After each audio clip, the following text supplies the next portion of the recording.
Welcome back, everybody. It's part 2 of the Rose Creek course vlog.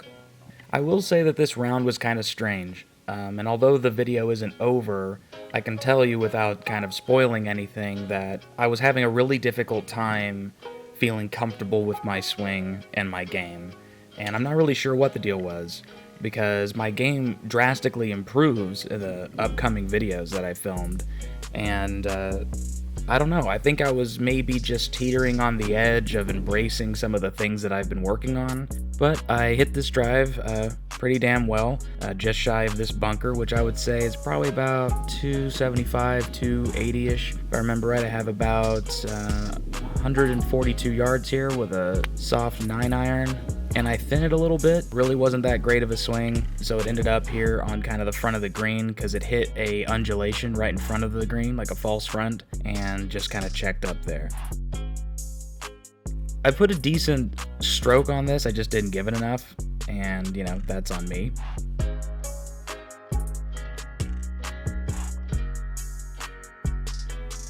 Solid second putt there. Don't really have much else to say about that. This one I felt like I put a pretty good swing on. This one also goes up the left-hand side of the fairway with a nice cut, kind of riding the wind. And up the left side, you can get a really nice kick forward. So I only probably had about 112 yards or so here, but I end up getting into my own head and not putting a very good swing on that. Once again, you can kind of see the frustration on my face. I'm just not very comfortable in my own skin right now. This putt is ridiculous. Like, I absolutely hate this pin position. I mean, look at this.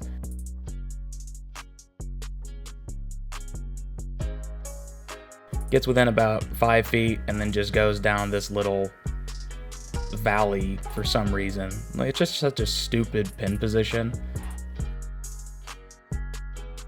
Especially considering there's not like a tournament going on, that pin position makes no sense for like everyday golfers. This is me kind of actually like trying to pick myself up, trying to tell myself that I've got this, I can still save it, there's still some holes that I can take advantage of, and trying to kind of psych myself up, because I'm not going to lie, my mental state right now is not stellar. Although I'm playing okay, it doesn't feel like I'm playing okay. Because I know my potential, and I just really wasn't executing any of the shots I wanted. Once again, put a decent swing on the driver. You know, based on watching the video back, it looks like I was actually having a pretty good day with the driver. Now this I remember. You can see me really trying to work on extending my arms out more and getting away from my body.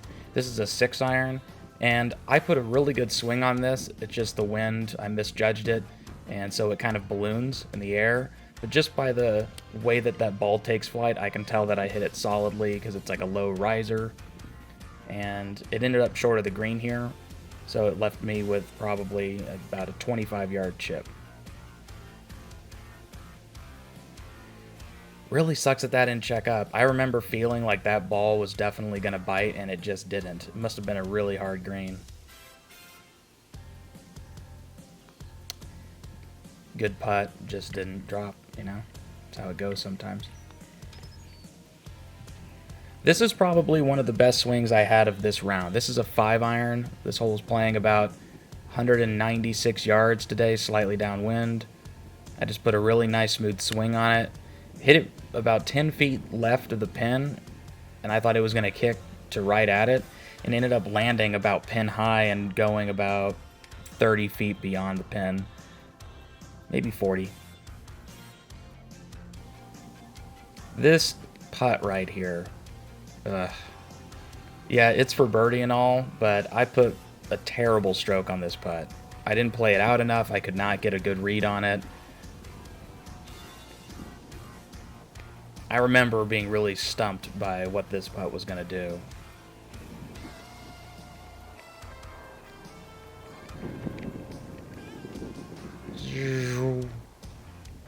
Not great. Yeah, I'm not pleased with that at all.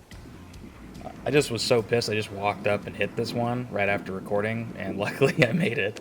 Those are usually the kind that you're so pissed you don't even focus on what you're doing and you lip them out.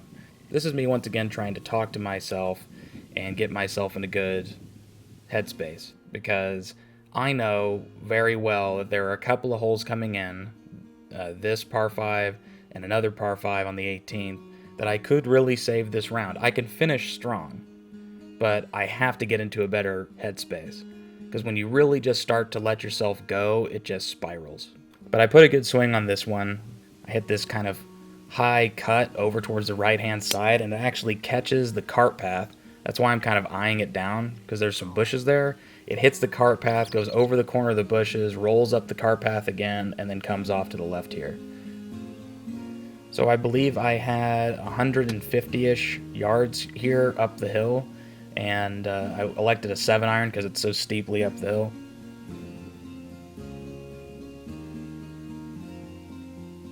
Caught that a little fat, but hit it on the right line. So I had probably a 15-yard chip here. I put a really nice amount of check on this because I flew it pretty far, maybe 5 feet short of the hole, and got it to stop about 6-7 feet beyond the hole. It's not bad.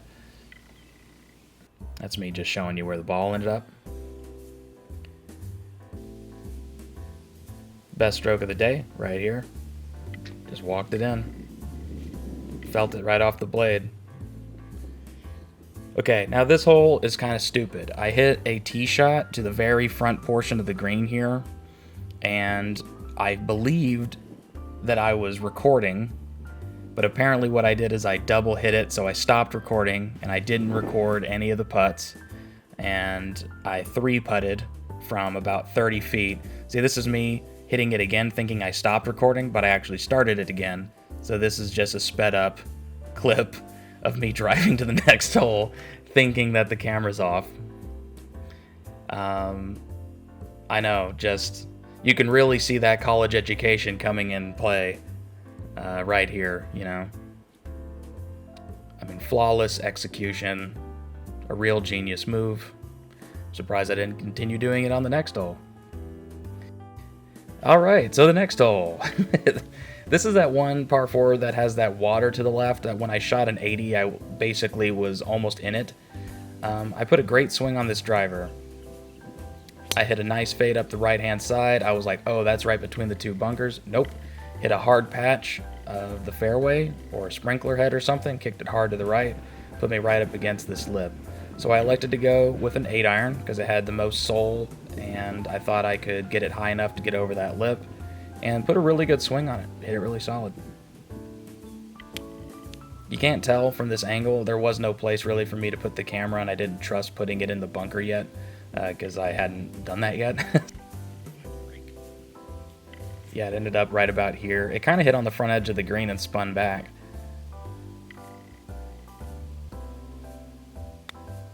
It was a really nice chip. I mean, I played the break really well. If I had hit a little bit firmer, it might have stood a chance to go in. It was a good putt. Solid. And look, some little goslings. Some little Ryan Goslings. Anyways, enough with Ryan Gosling sitting there in the way. Once again, another really good swing on the driver. The driver was where I was making the most progress for some reason. I thought I hit it just left of that bunker, like it was going to hit and kick to the left into the main wide part of the fairway, and look what happened. It literally hit a different rake right in front of that bunker that I threw out, and it slid over there right up against the edge. So I had a 9-iron, my feet are outside of it, I have to kind of squat, and I barely cleared this bunker lip. Caught that thin, maybe cleared it by 2 inches. And somehow it lands about 3 feet right of the hole, exactly pin high, and checks up just on the back of the green. That's why I was fist pumping.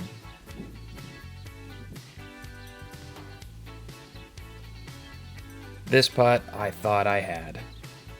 I really thought I had this putt. I mean, it was just 3 balls outside the left edge. I put a really good stroke on it, held the follow through. And you can see I was like, just go a little bit more. Then I would have had it. Woulda, coulda, shoulda. I really wanted that. I really needed that. See what I mean? Like, the score isn't all that bad. 4 over par coming into the 18th, but it just felt like a really sloppy 4 over par. Sometimes that happens.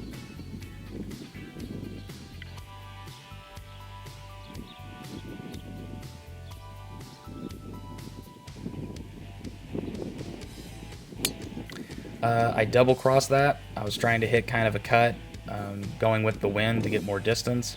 Pulled across it, ended up in the left-hand rough, and it was too tall of rough to film in.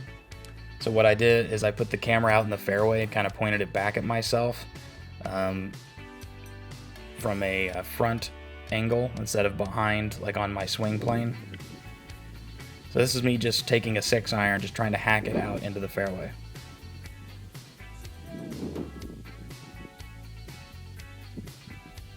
And to my surprise, I was able to cut through that grass and hit a really good layup. So this is me showing you where it was. It was in that thick stuff, and I managed to get it all the way up there to where I have probably 90 yards, 85, 90 yards. So I take a little 56. I'm going to try to flight it down here, and I hit probably the best wedge shot of the day. Just beautifully flighted wedge. It lands pin high and spins back maybe 12 feet or something like that. Leave myself with 20 feet for birdie. Yeah, fix that divot. Hopefully nobody saw that. Trying to end on a good note. Would really love to end on a birdie. Nothing keeps you coming back like finishing on a birdie.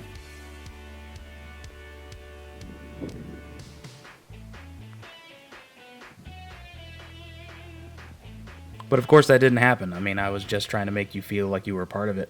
But that was a par. That was a 76. Was not a bad round. It was getting better.